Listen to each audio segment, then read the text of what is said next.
My uncle, John Kennedy, he realized early on that the purpose of the CIA and the intelligence apparatus was to create a constant pipeline of new wars.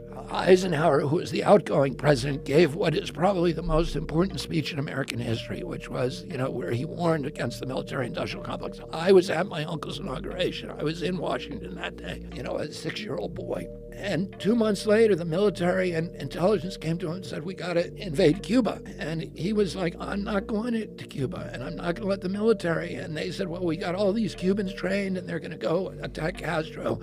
And he said, well, the U.S. government can't be doing that. I don't like what Castro's doing down there, but it's not the United States' job to dictate what kind of governments other countries have. And they said, well, as soon as they land, there's going to be a big revolution. Everybody's going to rise up and they're going to overthrow Castro. And he said, well, you can't use the U.S. military. And they ended up bringing those guys over. And in the middle of it, in the night, they came to him and said, they're getting wiped out on the beach and you need to send in the military and invade. And he said, we're not going to do it. He stepped out of that meeting and he realized they had been lying to him and trying to trick him.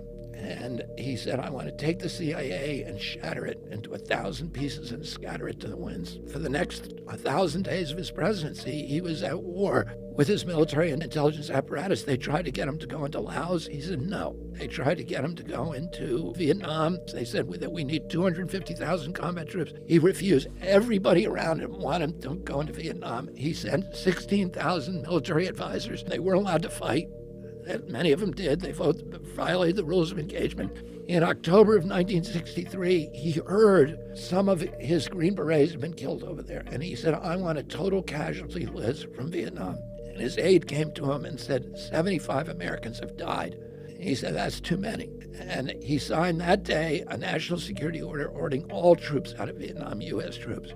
And then a month later, he was killed.